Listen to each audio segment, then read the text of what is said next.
Meu filho gritou. Esse velho só dá gasto. Na manhã seguinte, limpei as contas e desapareci. Meu nome é Jorge Silva. Tenho 62 anos e durante toda a minha vida me orgulhei de ser um homem de palavra. Trabalhei 35 anos como técnico em manutenção industrial. Criei meu filho com dignidade, ao lado da minha esposa Marta. E quando ela partiu há 3 anos, pensei que meu papel de provedor tinha acabado. Eu estava enganado. Era uma noite fria de junho em Curitiba. O tipo de frio que corta a pele e faz a gente se encolher debaixo das cobertas. Morava no bairro Boqueirão, numa casa simples de 3 quartos que comprei com muito suor. Aquelas paredes guardavam memórias de uma vida inteira. Foi ali que Marta e eu criamos nosso filho Rodrigo. Foi ali que comemoramos aniversários, natais, e foi ali também que chorei pela primeira vez quando perdi minha companheira. Depois que Marta se foi, a casa ficou grande demais e silenciosa demais. Rodrigo, meu filho de 35 anos, estava passando por dificuldades financeiras. O trabalho como vendedor não andava bem. A esposa Fernanda fazia unhas em casa, mas o dinheiro era curto e eles tinham 2 filhos pequenos, Lucas, de 8 anos, e Júlia, de 5. Quando ele me pediu para morar comigo por um tempo, nem pensei 2 vezes. Era o meu sangue, minha família. Claro que eu ia ajudar. O que começou como uns meses se transformou em 3 anos. Minha aposentadoria de R$ 3.200 passou a sustentar 6 pessoas. Eu pagava água, luz, internet, fazia compra grande no supermercado todo mês e ainda ajudava com remédio quando as crianças ficavam doentes. Não me importava. Trabalhei a vida inteira justamente para isso, para poder cuidar dos meus quando precisassem. Naquela noite de junho, acordei com a boca seca lá pela 1 da manhã. A casa estava em silêncio, apenas o vento frio sacudindo as janelas lá fora. Levantei devagar, coloquei o chinelo e fui até a cozinha buscar água. A luz do poste da rua entrava pela janela, criando sombras compridas no chão de cerâmica gelada. Foi quando escutei as vozes. Vinham do quarto de Rodrigo e Fernanda, no fim do corredor. A porta estava entreaberta e a voz dela soava irritada, cansada. Não era minha intenção escutar. Fiquei parado ali, segurando o copo de água, sem saber se voltava para o quarto ou fingia que não estava ouvindo nada. Aí escutei Fernanda dizer: Rodrigo, eu não aguento mais. Quero uma casa só nossa, entende? A gente nunca vai ter privacidade aqui, nunca vai conseguir juntar dinheiro. Seu pai toma conta de tudo. Meu coração apertou, mas ainda assim pensei que era só o cansaço dela falando. A voz do Rodrigo veio baixa, quase um sussurro. Eu sei, Fernanda, eu sei. Ela continuou. A gente podia estar morando num apartamento pequeno, mas nosso. Podia estar planejando uma viagem, comprando coisas para os meninos. Mas não, a gente fica aqui preso sustentando essa casa velha. Preso. A palavra ecoou na minha cabeça. E então Rodrigo explodiu. A voz dele subiu de tom, cheia de frustração. Eu sei, Fernanda, mas o que você quer que eu faça? Esse velho só dá gasto. Remédio para pressão, consulta no médico, comida especial porque não pode comer sal. A gente nunca vai juntar dinheiro para sair daqui enquanto tiver que sustentar ele também. O copo quase escorregou da minha mão. Fiquei ali parado no escuro da cozinha, sentindo o chão desaparecer debaixo dos meus pés. Esse velho. Ele tinha me chamado de velho como se eu fosse um peso morto, um móvel velho que ninguém quer, mas não tem coragem de jogar fora. Só dá gasto. 62 anos dedicados a ser um bom pai, um bom marido, um homem honesto. E era assim que meu filho me via? Como um gasto. Deixe nos comentários de onde você está assistindo essa história. E se você valoriza quem te criou com amor, se inscreva no canal para não perder mais nenhuma dessas histórias de vida. Voltei para o quarto em silêncio. Deitei na cama, mas não consegui fechar os olhos. Fiquei olhando para o teto, ouvindo o vento bater na janela, sentindo um vazio no peito, que nem a morte da Marta tinha conseguido causar. Porque aquilo era diferente. Marta me deixou por vontade de Deus. Mas Rodrigo escolheu me ver daquele jeito. Quando o dia começou a clarear lá pelas 5:30 da manhã, eu já sabia exatamente o que ia fazer. Não ia gritar, não ia chorar, não ia fazer escândalo. Ia simplesmente devolver a eles o que tanto queriam. A casa vazia, a liberdade, a vida sem o velho que só dava gasto. E naquela manhã, enquanto todos ainda dormiam, comecei a colocar meu plano em prática. Levantei da cama às 6 da manhã. Lá fora, o céu ainda estava acinzentado, aquela luz fraca de inverno que mal consegue espantar a escuridão. Curitiba acordava devagar, com o frio úmido grudando na pele e a neblina cobrindo os telhados das casas. Tomei banho em silêncio. Me vesti com calma. Calça jeans, camisa xadrez, um pullover de lã que a Marta tinha me dado anos atrás. Passei a mão no tecido gasto e senti uma pontada no peito. Ela ia entender o que eu estava prestes a fazer. Sempre foi ela quem me ensinou que dignidade não se negocia. Fui até a cozinha e preparei café como fazia todas as manhãs. O cheiro forte se espalhou pela casa. Coloquei pão na torradeira, tirei a manteiga da geladeira, arrumei a mesa. Tudo igual, tudo normal. Mas por dentro, cada gesto era uma despedida. Rodrigo apareceu primeiro, ainda de pijama, os olhos inchados de sono. "Bom dia, pai", ele murmurou, bocejando. Sentou na cadeira e pegou o celular como sempre fazia. Nem olhou para mim direito. "Bom dia, filho", respondi. Minha voz saiu firme, sem tremer. Fernanda veio em seguida, o rosto cansado, o cabelo preso num coque mal feito. Também nem olhou nos meus olhos. Apenas serviu o café dela, pegou uma torrada e ficou mexendo no celular. A mesma rotina de sempre. Depois vieram as crianças. Lucas entrou correndo, todo animado, e pulou no meu colo. "Vô, você vai me buscar na escola hoje?" Segurei ele com força, sentindo o cheirinho de shampoo infantil no cabelo dele. "Vou sim, meu campeão." "Vou sim." Júlia chegou logo atrás, ainda com cara de sono, se arrastando. Ela se sentou do meu lado e encostou a cabecinha no meu braço.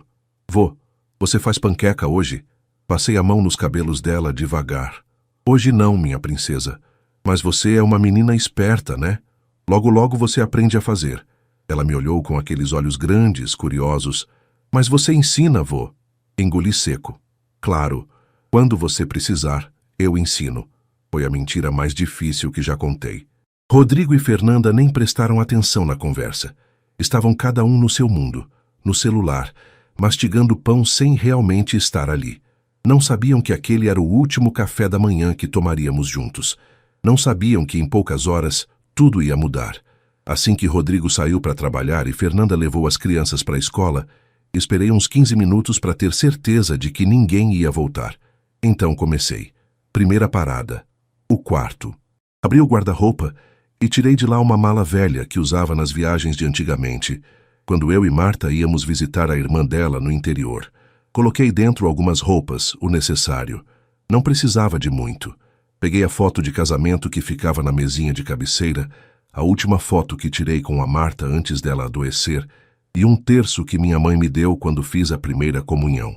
Depois fui até o armário da cozinha e tirei de dentro de uma lata de biscoito velha um envelope pardo que escondia ali. Dentro estava o dinheiro da indenização que recebi quando a Marta morreu. 7.000 reais que eu guardava para emergências. Nunca tinha tocado naquilo, achava que ia precisar para alguma cirurgia, algum problema grave. Mas agora eu sabia. A emergência era essa. A emergência era minha dignidade. Contei o dinheiro devagar. Estava tudo ali. Guardei no bolso interno da jaqueta. Depois liguei para o banco pelo telefone e pedi para falar com o gerente, seu Cristiano, um rapaz educado que sempre me atendia bem. Expliquei que precisava transferir minha aposentadoria para uma conta nova e cancelar todos os débitos automáticos que estavam vinculados àquela conta antiga. "Seu Jorge, o senhor tem certeza?" A voz dele soou preocupada. "Isso vai afetar os pagamentos da casa, né?" "Tenho certeza, seu Cristiano." "Pode fazer, por favor." "Certo, senhor. Vou providenciar agora mesmo." "O senhor quer que eu abra a nova conta em qual agência?" Dei o endereço de uma agência em Castro, no interior do Paraná. Ele achou estranho, mas não perguntou nada. Profissionalismo. Agradeci por isso. Desliguei o telefone e olhei em volta. A casa estava silenciosa. As paredes que testemunharam minha vida inteira agora pareciam me julgar, me perguntar se eu tinha certeza do que estava fazendo. Tinha, porque dignidade não é orgulho. Dignidade é saber o próprio valor. E eu não ia ficar num lugar onde era visto como um peso. Sentei na mesa da cozinha e peguei uma folha de caderno e uma caneta. Minhas mãos tremiam um pouco, mas a mente estava clara. Escrevi devagar, com letra firme.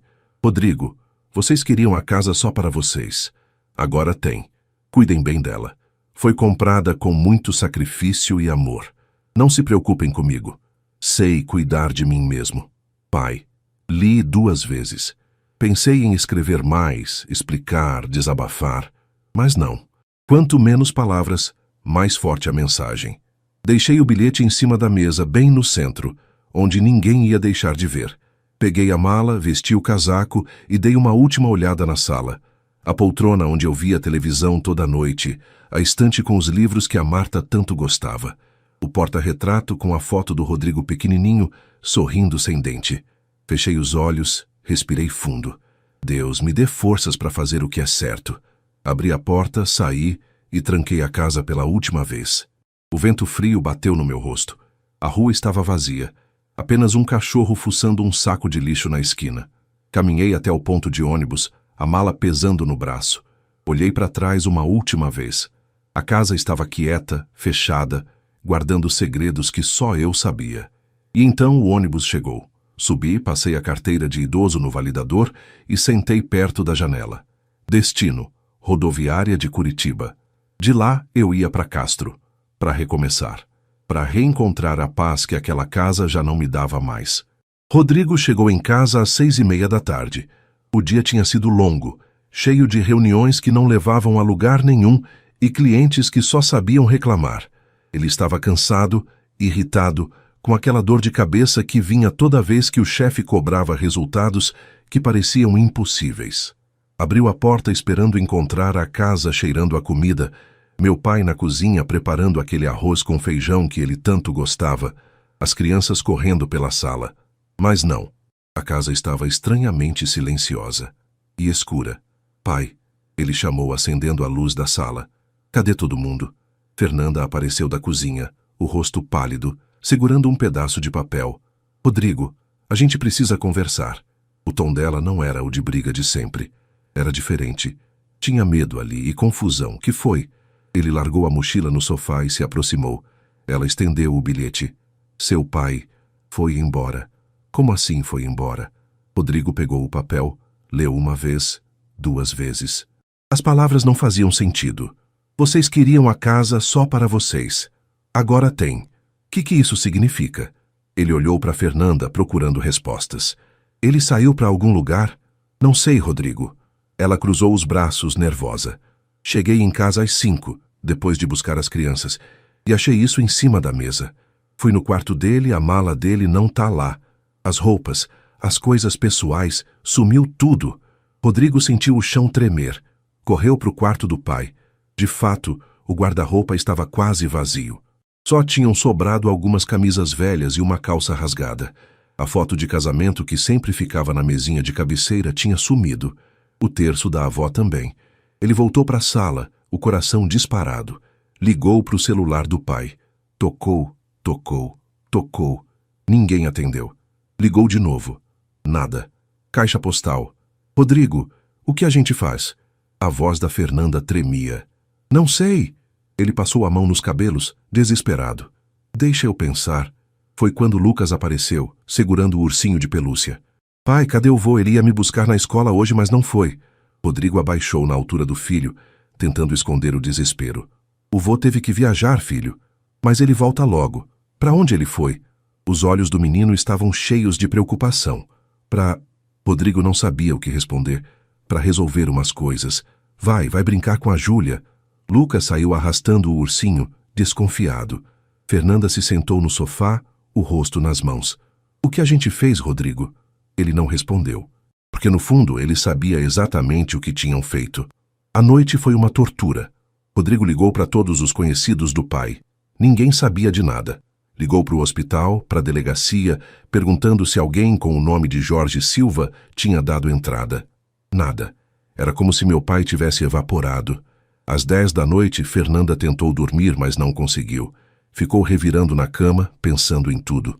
Rodrigo ficou na sala, sentado no escuro, segurando aquele bilhete. Vocês queriam a casa só para vocês. As palavras dele da noite anterior voltaram como um tapa na cara. Esse velho só dá gasto.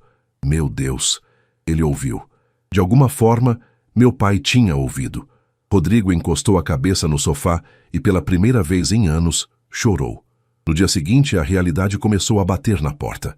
Literalmente. A luz foi cortada. Fernanda estava fazendo o café da manhã quando tudo escureceu de repente. Rodrigo?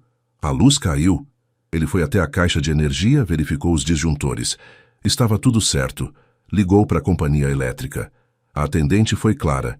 Senhor, a conta está em débito automático e o pagamento não foi processado. Por isso o corte. Como assim não foi processado? A gente sempre paga. Segundo o sistema, o titular da conta cancelou o débito automático ontem de manhã. O titular. Meu pai. Rodrigo desligou o telefone, atordoado. Correu até o computador, tentou acessar o banco. A senha não funcionava mais. Ligou para o gerente. Seu Cristiano, sou Rodrigo, filho do Jorge Silva. Preciso saber o que aconteceu com a conta dele. A voz do gerente foi profissional, mas firme.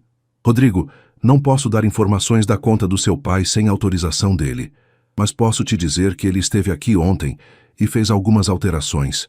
Que tipo de alterações? Transferência de conta para outra agência e cancelamento de todos os débitos automáticos vinculados. Rodrigo sentiu o sangue gelar. Ele cancelou tudo? Tudo. Durante os dias seguintes, a realidade foi caindo como uma avalanche. A internet foi cortada, a água também. O boleto do supermercado chegou, mas não tinha dinheiro na conta para pagar. A escola ligou cobrando a mensalidade atrasada das crianças. Fernanda entrou em pânico. Rodrigo, a gente não tem como pagar tudo isso? Meu dinheiro mal dá para comida. Ele sabia. O salário dele sozinho não cobria nem metade das despesas que meu pai pagava. E agora, sem a aposentadoria sustentando a casa, tudo desmoronava. Rodrigo tentou de tudo. Ligou para a rodoviária, para hotéis, tentou rastrear pelo CPF. Nada. Eu tinha desaparecido por completo. E a cada dia que passava, ele entendia um pouco mais a extensão do que tinha perdido. Não era só o dinheiro. Era o café pronto de manhã. Era eu buscando os netos na escola. Era o almoço quentinho esperando quando ele chegava cansado. Era a presença. Era o amor que ele nunca soube valorizar. Uma semana depois, Júlia perguntou de novo. Pai, quando o vô volta? Rodrigo abaixou, abraçou a filha e não soube o que responder, porque a verdade doía demais para ser dita em voz alta. Talvez o vô não volte, minha filha. Talvez a gente tenha perdido ele para sempre. E naquela noite, sozinho no quarto, Rodrigo finalmente entendeu o peso real daquelas palavras que tinha dito. Esse velho só dá gasto. Não, aquele velho era tudo. E agora que ele tinha ido embora, a casa inteira desmoronava. Cheguei em Castro no final da tarde, quando o sol já começava a descer atrás das montanhas.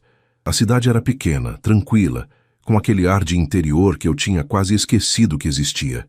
As ruas eram mais vazias, as pessoas caminhavam devagar, cumprimentavam umas às outras. Ninguém tinha pressa, ninguém vivia correndo atrás de coisa que não importava. Desci do ônibus na rodoviária, peguei minha mala e respirei fundo. O ar era diferente ali, mais limpo, mais leve. Caminhei até uma pousada simples que ficava a 2 quadras da praça central. A dona, uma senhora de uns 70 anos com cabelos brancos bem penteados e um sorriso gentil, me recebeu na porta. Boa tarde. Preciso de um quarto.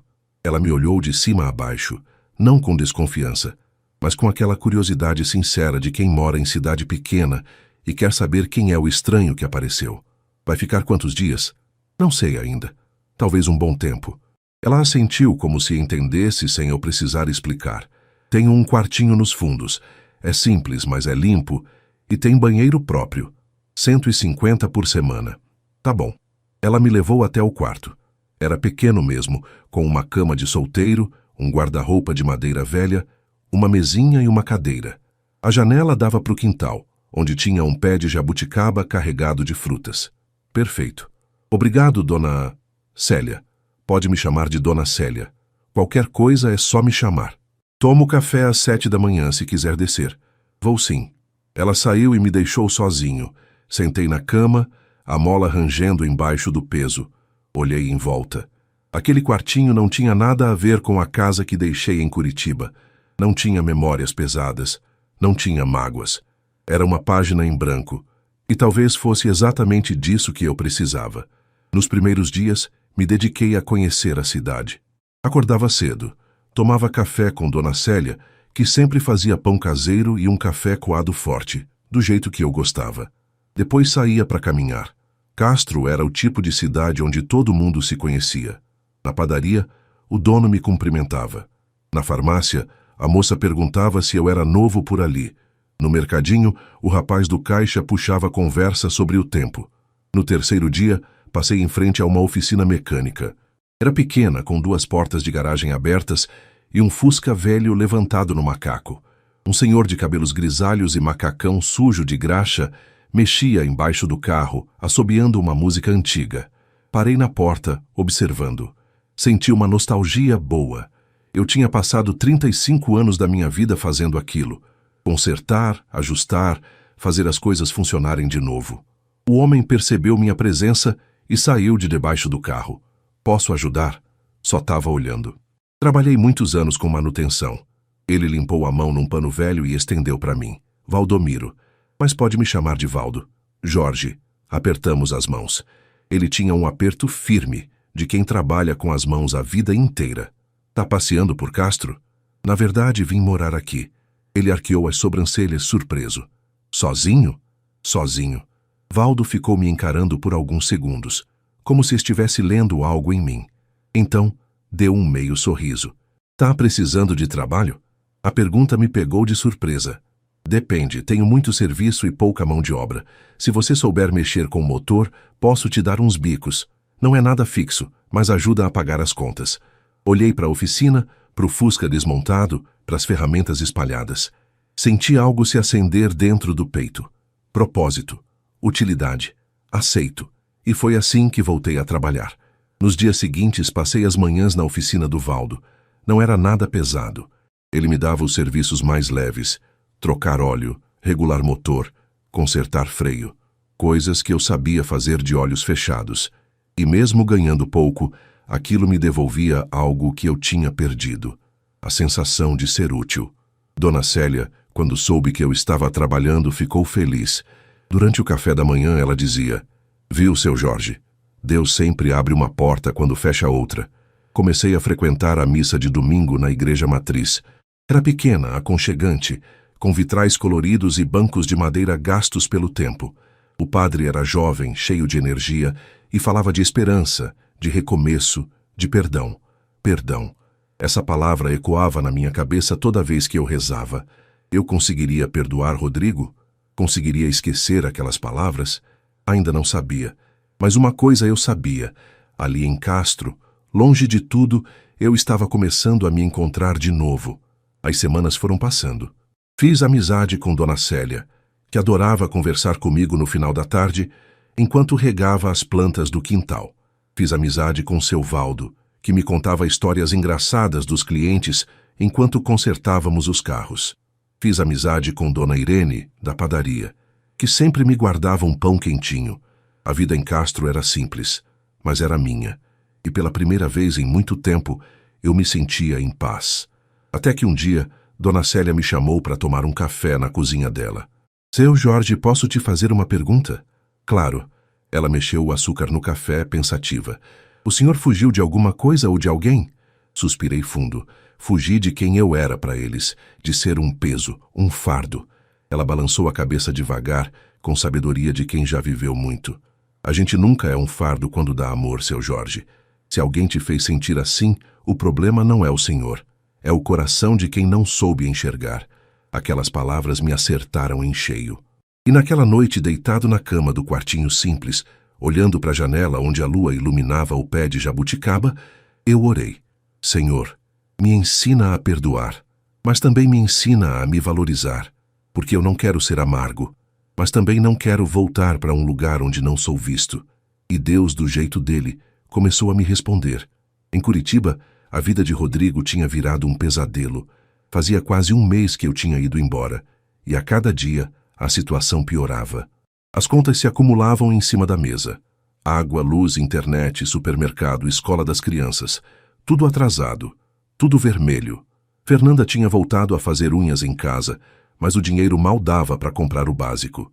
Rodrigo trabalhava até mais tarde. Aceitava hora extra. Mas ainda assim não era suficiente. Eles nunca tinham percebido o quanto minha aposentadoria sustentava aquela casa. E não era só a parte financeira, era o vazio. Lucas perguntava pelo avô todos os dias. Cadê o vô? Quando ele volta? Por que ele foi embora sem se despedir? Rodrigo não sabia mais o que responder. Inventava desculpas, dizia que eu estava viajando, resolvendo coisas importantes. Mas o menino não era bobo. Ele sabia que tinha algo errado. Júlia parou de comer direito. Ficava sentada na mesinha da cozinha, empurrando a comida com o garfo, olhando para a porta como se eu fosse entrar a qualquer momento. Fernanda, que no começo tinha sentido um alívio silencioso com minha saída, agora estava arrependida.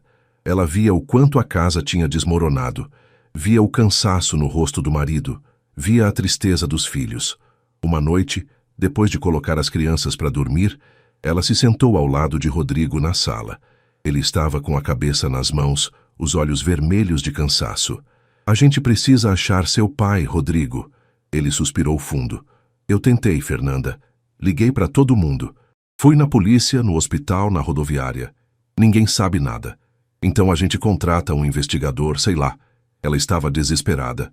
A gente não pode continuar assim. As crianças estão sofrendo. E a gente também. Rodrigo olhou para ela, os olhos marejados. Você acha mesmo que ele vai querer voltar depois do que a gente fez? Fernanda baixou a cabeça, envergonhada. Eu não sei, mas a gente precisa tentar. No dia seguinte, Rodrigo pegou o carro e foi até a delegacia. Queria registrar um boletim de ocorrência, classificar meu desaparecimento como pessoa desaparecida. Mas o delegado foi claro. Rodrigo, seu pai é maior de idade, tem pleno controle das faculdades mentais e deixou um bilhete voluntário avisando que estava indo embora. Não é caso de desaparecimento. Ele escolheu sair, mas eu preciso encontrar ele. O delegado cruzou os braços, paciente. Olha, filho, pelo que você me contou, parece que seu pai quis se afastar por motivos pessoais. E ele tem esse direito. A gente não pode obrigar ninguém a voltar para casa se a pessoa não quer. Rodrigo saiu dali derrotado. Passou a semana seguinte ligando para bancos, tentando rastrear movimentações na conta do meu nome. Nada. Eu tinha fechado tudo direitinho, transferido para outra cidade sem deixar rastro. Ele até tentou contratar um investigador particular, mas o orçamento era alto demais. R$ 3.000 só para começar. Dinheiro que ele não tinha. À noite, sozinho no quarto, Rodrigo chorava. Lembrava de quando era criança e eu ensinava ele a andar de bicicleta. Lembrava das vezes que eu levava ele para pescar no final de semana. Lembrava do dia da formatura dele, quando eu e a Marta choramos de orgulho. Como é que ele tinha deixado tudo isso virar cinzas? Fernanda também estava mudada, mais quieta, mais pensativa. Uma tarde, enquanto dobrava a roupa, ela encontrou uma camisa minha que tinha ficado no varal. Segurou o tecido, sentiu o cheiro de sabão e começou a chorar. Tinha sido ela quem tinha começado aquela conversa naquela noite. Tinha sido ela quem tinha pressionado Rodrigo, reclamado da vida na casa, falado que queria sair dali. E agora, com a casa vazia, sem minha presença, ela percebia o quanto tinha sido injusta. Seu Jorge nunca foi um peso. Ele era o pilar, e a gente destruiu tudo. Passou a ir na igreja, acender velas, pedir para Deus me trazer de volta. Mas no fundo, ela sabia que vela não resolve o que o coração quebrou. Lucas um dia perguntou para a mãe: Mãe, o vô foi embora por nossa culpa? Fernanda sentiu o peito apertar. Por que você está pensando isso, filho? Porque ele sempre foi bom com a gente. Sempre cuidou da gente. E a gente nunca agradeceu direito. Ela abraçou o filho com força, sentindo a dor daquelas palavras verdadeiras. Não é sua culpa, meu amor. É da mamãe e do papai. A gente que errou. E quando Lucas se afastou, Fernanda ficou ali, sentada no sofá, olhando para a casa que agora parecia grande demais e vazia demais. Rodrigo tentou mais uma cartada. Ligou para a agência do banco em Castro, fingindo ser eu, tentando conseguir alguma informação. Mas a atendente foi esperta, pediu confirmação de dados pessoais que ele não sabia e desligou na cara dele. Ele estava encurralado, sem pistas, sem recursos, sem esperança. Até que uma tarde, Fernanda recebeu uma ligação da tia Lourdes, irmã da mãe dela que morava em Castro. A tia estava convidando ela e as crianças para passar um final de semana lá. Fernanda hesitou, mas aceitou. Precisava de uma pausa. Precisava respirar. E foi nessa viagem, 2 semanas depois, que o destino fez o primeiro movimento para juntar as peças de novo. Porque Deus tem um jeito de colocar as pessoas certas no lugar certo. E Castro era pequena demais para 2 destinos não se cruzarem. Era um sábado de manhã ensolarado, raro para aquele inverno gelado. O céu estava azul, limpo, e o sol batia nas ruas de paralelepípedo de Castro, aquecendo a cidade inteira. Eu estava na oficina do seu Valdo, terminando de trocar o óleo de uma caminhonete velha. Minha rotina tinha se tornado confortável. Trabalhar de manhã, almoçar na pensão da Dona Célia, descansar um pouco à tarde e à noite caminhar pela praça. Simples, tranquilo. Valdo tinha saído para buscar uma peça em outra cidade, então eu estava sozinho na oficina. Estava de macacão, com as mãos sujas de graxa, assobiando uma música antiga que minha mãe cantava quando eu era criança. Foi quando ouvi vozes de criança na rua. Olhei pela porta da oficina e vi 2 crianças correndo na calçada. Um menino e uma menina. Meu coração deu um pulo. Lucas, Júlia. Não podia ser. Eu estava imaginando coisas.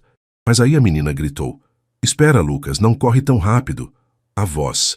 Era a voz da Júlia. Larguei a ferramenta, limpei as mãos num pano e caminhei até a porta. Fiquei parado ali, escondido na sombra, observando. Era mesmo eles. Lucas tinha crescido um pouco, o cabelo mais comprido. Júlia estava com uma blusa rosa que eu nunca tinha visto. Meu peito apertou. E então Fernanda apareceu, caminhando atrás deles, conversando no celular. Ela usava óculos escuros, o cabelo preso, uma bolsa a tiracolo. Estava diferente. Mais magra, mais cansada. "Vocês 2 não saiam do meu lado", ela chamou, guardando o celular. "Tia Lourdes mora longe, mãe?" Lucas perguntou. "Não, filho. Mais 2 quadras." Eles passaram bem na frente da oficina. Meu corpo inteiro ficou tenso. Júlia olhou para dentro da oficina, curiosa, mas não me viu. Eu estava na penumbra, imóvel, o coração batendo descompassado. E então, eles seguiram em frente, dobraram a esquina e sumiram. Fiquei ali, parado, respirando com dificuldade. As pernas tremiam, as mãos também. Eles estavam em Castro, meus netos, minha nora. Voltei para dentro da oficina, sentei num banquinho velho e coloquei a cabeça nas mãos. 1000 pensamentos passaram pela minha cabeça. Será que Rodrigo estava junto? Será que tinham vindo me procurar? Será que sabiam que eu estava aqui? Não podiam saber. Provavelmente era só uma visita.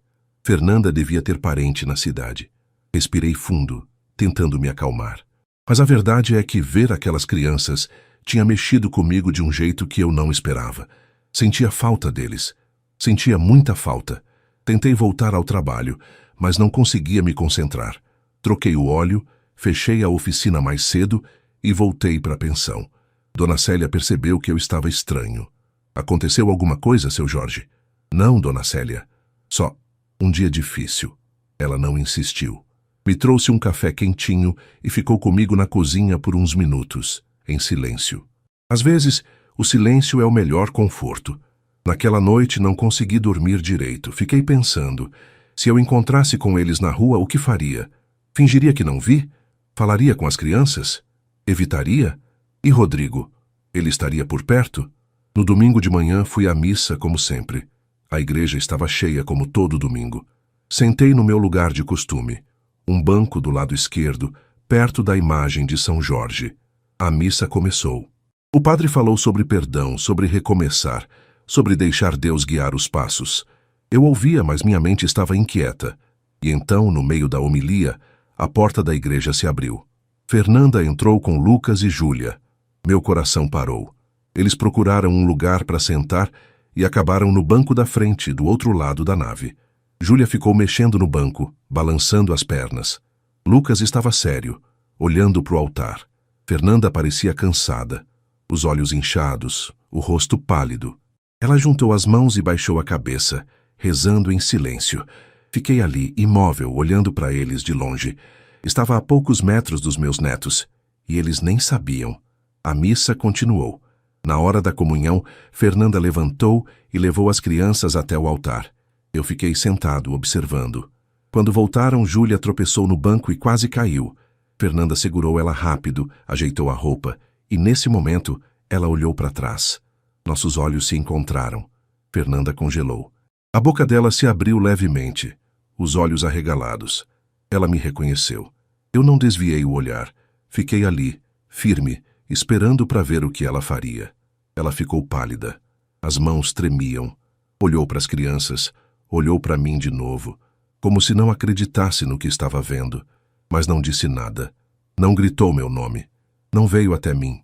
Apenas se sentou de novo, respirando fundo, as mãos apertadas uma na outra. A missa terminou. As pessoas começaram a sair. Fernanda pegou as crianças pela mão e saiu rápido, olhando para trás uma última vez antes de passar pela porta. Eu fiquei sentado, sozinho no banco, o coração apertado. Ela me viu. Agora ela sabia onde eu estava, e a partir daquele momento, tudo ia mudar. Fernanda saiu da igreja segurando firme a mão das crianças, o coração batendo tão forte que ela mal conseguia respirar. Havia acabado de ver o sogro, Jorge Silva, ali, em Castro, vivo, bem. As pernas dela tremiam enquanto caminhava pelas ruas de paralelepípedo. Lucas puxou a mão dela, curioso. Mãe, tá tudo bem? Tá, filho. A voz dela saiu trêmula. Vamos logo para a casa da tia Lourdes. Mas ela não estava bem. A cabeça girava. Precisava ligar para Rodrigo. Precisava contar. Mas ao mesmo tempo uma parte dela hesitava. E se seu Jorge não quisesse ser encontrado? E se ele fugisse de novo? Chegou na casa da tia, colocou as crianças para brincar no quintal e trancou-se no quarto. Pegou o celular com as mãos tremendo e discou o número do marido. Rodrigo atendeu no segundo toque. Oi, amor, tá tudo bem aí? Rodrigo... A voz dela falhou. Eu vi ele. Silêncio do outro lado. Viu quem? Seu pai. Eu vi seu pai. A respiração de Rodrigo ficou presa. O quê? Como assim? Aqui em Castro, na igreja. Ele estava sentado lá no fundo. Rodrigo, ele tá aqui. Rodrigo levantou de um pulo, quase derrubando a cadeira. Tem certeza? Certeza absoluta? Tenho. Eu olhei nos olhos dele, Rodrigo. Era ele. Seu Jorge tá vivo, tá bem e tá morando aqui. Rodrigo passou a mão no rosto, tentando processar. Você falou com ele? Não. Ele só... me olhou. E eu saí. Não sabia o que fazer. Fica aí. Não sai daí. Eu vou agora. Rodrigo, espera. Mas ele já tinha desligado. Em menos de 10 minutos, Rodrigo estava dentro do carro, dirigindo feito louco pela BR-277 em direção a Castro. As mãos suavam no volante, o coração disparado. Depois de um mês de buscas desesperadas, finalmente tinha uma pista. Mas junto com o alívio vinha o medo. Medo de chegar lá e eu não querer falar com ele. Medo de me ver e perceber que tinha perdido o pai para sempre. Enquanto isso, em Castro, eu estava caminhando pela praça central.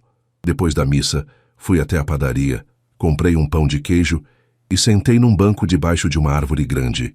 O sol estava quente, gostoso. Crianças brincavam no parquinho. Idosos jogavam dominó nas mesas de concreto. Eu sabia que Fernanda ia contar para o Rodrigo.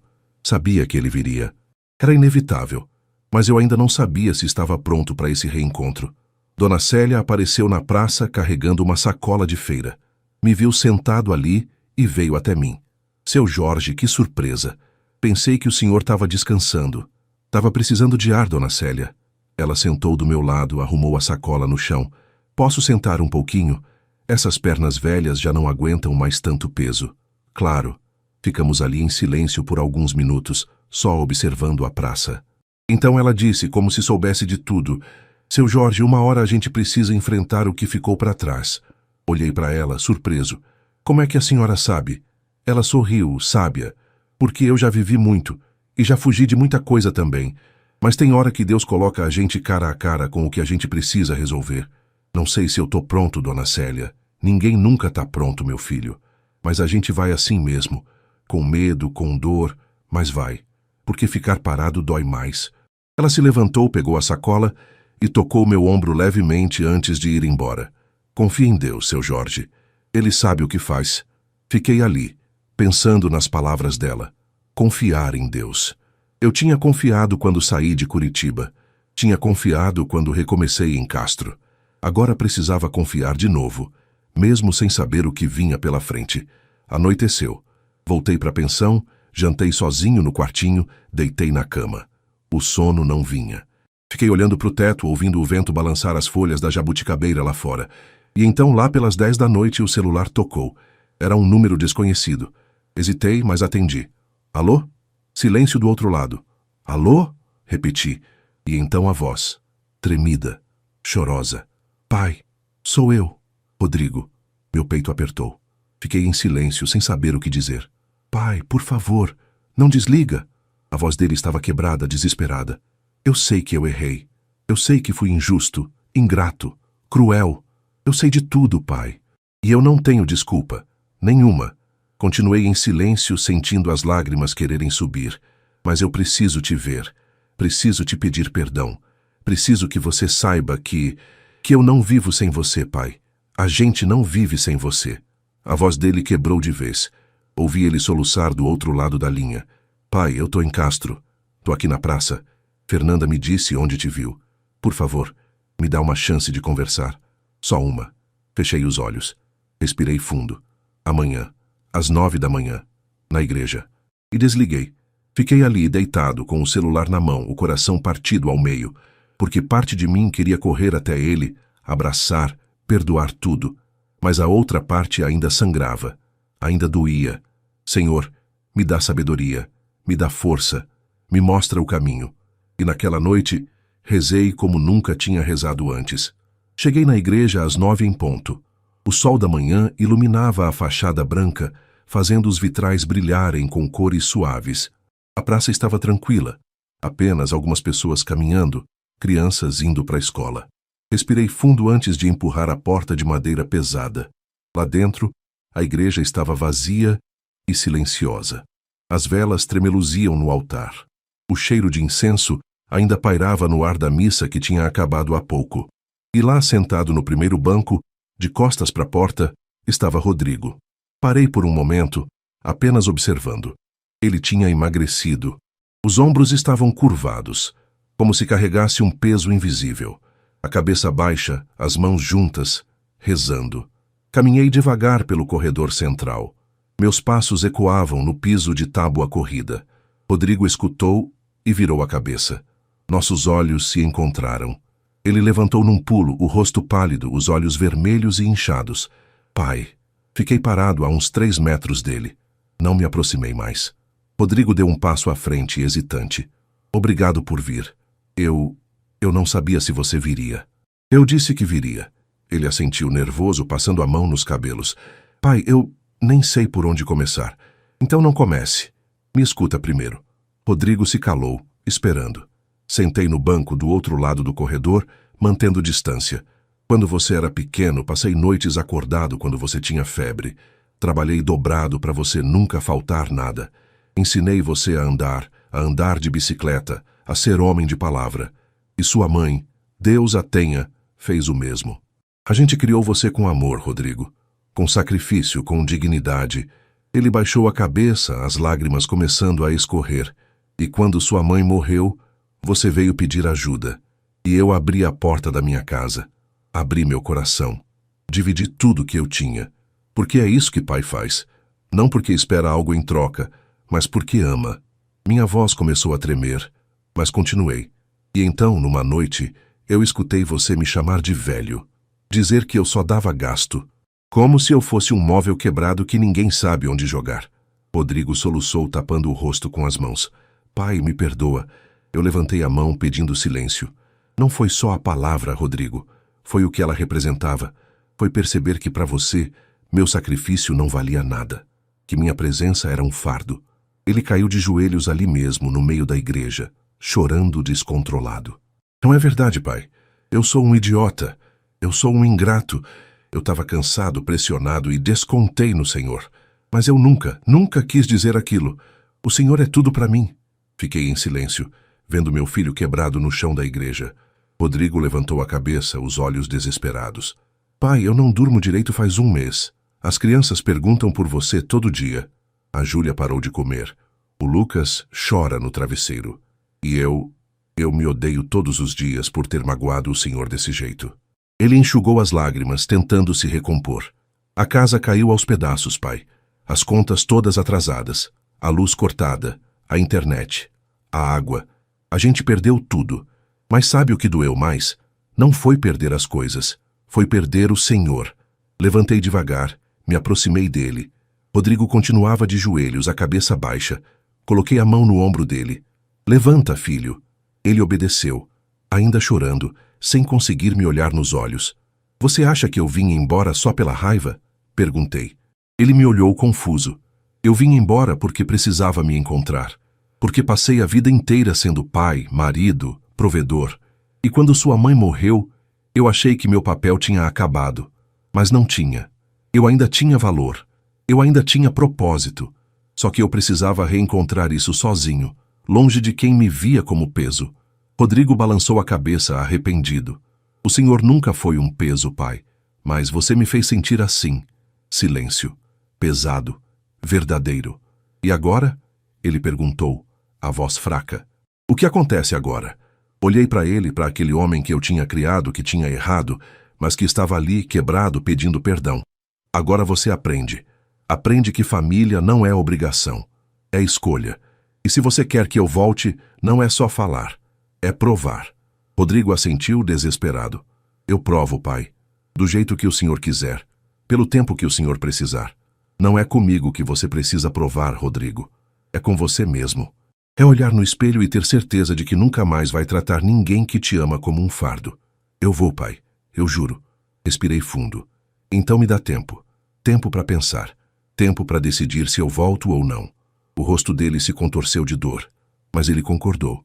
Quanto tempo o senhor precisa? Não sei. Mas quando eu souber, eu te aviso. Rodrigo deu um passo à frente, hesitante. Posso te abraçar, pai? Olhei para ele. Pro meu filho, que tinha me machucado, mas que também estava sofrendo. Que abri os braços. Rodrigo se jogou em mim, chorando feito criança.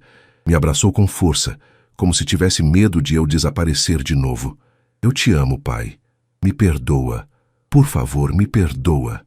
Segurei ele também, sentindo a dor, a mágoa, mas também o amor que nunca tinha ido embora. Eu te perdoo, filho. Mas perdão não apaga o que aconteceu. Só abre espaço para o recomeço. E ali, naquela igreja pequena de Castro, pai e filho choraram juntos. Mas o recomeço ainda estava por ser construído. Depois daquele encontro na igreja, pedi que Rodrigo voltasse para Curitiba. Precisava de tempo sozinho para pensar, para orar, para decidir o que fazer. Ele obedeceu. Antes de ir embora, me deu um abraço apertado e disse mais uma vez: Pai, eu vou te provar que mudei. Pode acreditar. Eu acenei e o vi entrar no carro.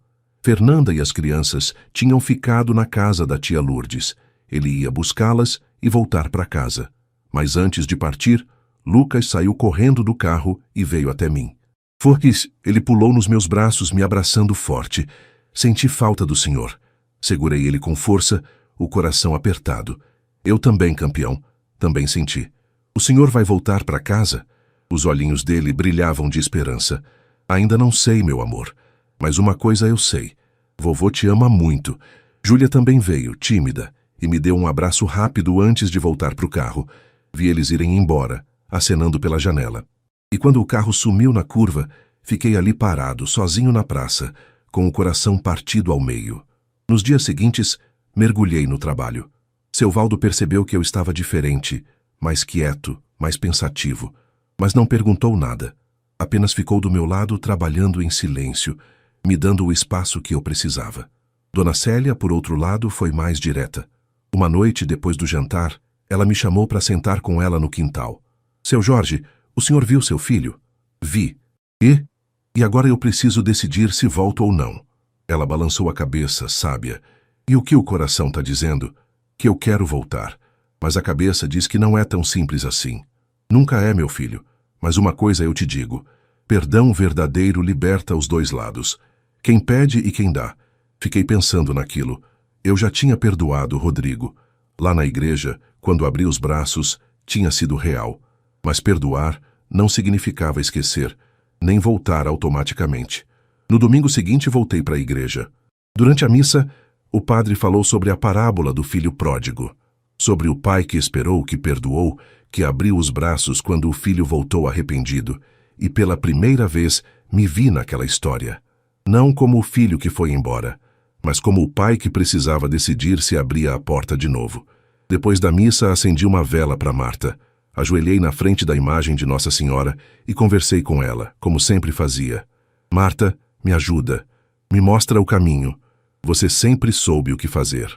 E agora eu tô perdido. Fechei os olhos. E na quietude daquela igreja senti uma paz, uma certeza tranquila. Não era uma voz. Não era um sinal miraculoso. Era só uma sensação de que tudo ia ficar bem. Não importava qual fosse minha decisão. Voltei para a pensão e sentei na beira da cama, olhando para a mala que tinha trazido de Curitiba. Ainda estava lá, guardada embaixo da cama, intacta. Será que era hora de abrir ela de novo? De arrumar as coisas? De voltar? Ou será que era hora de finalmente desmontar ela? De aceitar que meu lugar era ali, em Castro, recomeçando do zero? Passei a noite inteira pensando. Na segunda de manhã liguei para o Rodrigo. Ele atendeu no primeiro toque. Pai. Oi, filho. Silêncio. Ele esperava, ansioso. Eu tomei uma decisão. A respiração dele ficou presa. Pode falar, pai. Respirei fundo. Eu vou voltar. Ouvi ele soltar um grito de alívio do outro lado. Sério, pai, sério, sério. Mas com condições. Qualquer uma, pai, qualquer uma. Primeira, a casa continua no meu nome. É minha. Se um dia vocês quiserem sair, tudo bem. Mas a casa é minha. Concordo. Segunda, eu vou continuar cuidando da minha aposentadoria. Vou ajudar com o que eu puder, mas não vou mais sustentar tudo sozinho. Vocês precisam aprender a se virar. Concordo, pai. A gente já está se virando. Eu consegui um emprego melhor. A Fernanda também está trabalhando mais. A gente vai dar conta. Terceira, respeito. Eu não sou um peso. Sou seu pai. E quero ser tratado como tal. A voz dele tremeu. O senhor sempre vai ser tratado com respeito, pai. Eu prometo. Então tá. Vou arrumar as coisas aqui e volto no final da semana.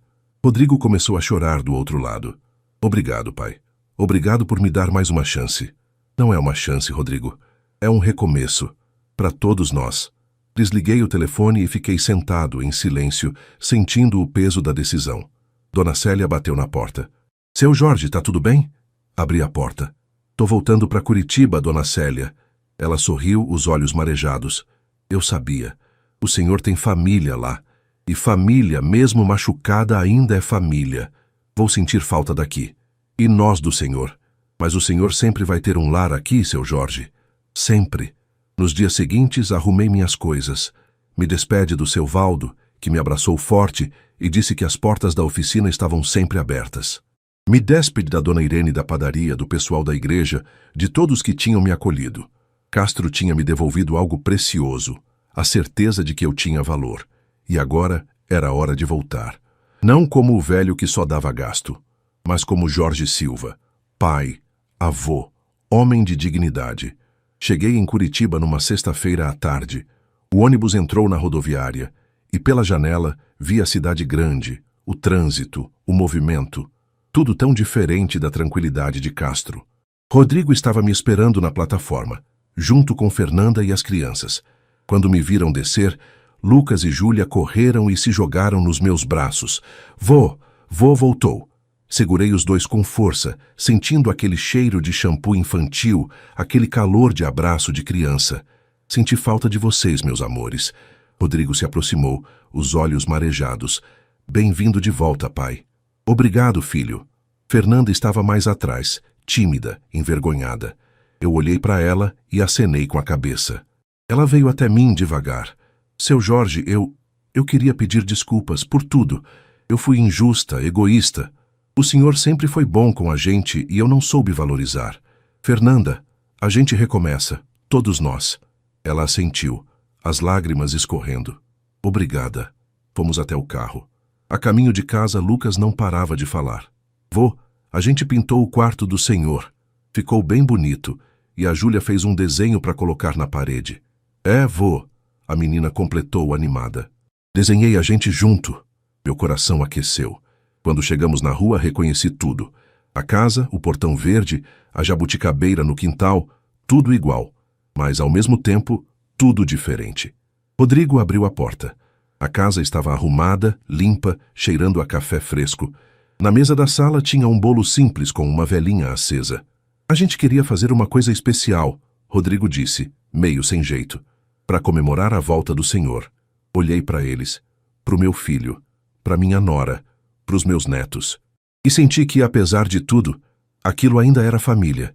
Sentamos na mesa, comemos bolo, conversamos. Rodrigo me contou sobre o emprego novo, um cargo melhor que conseguiu numa empresa de logística.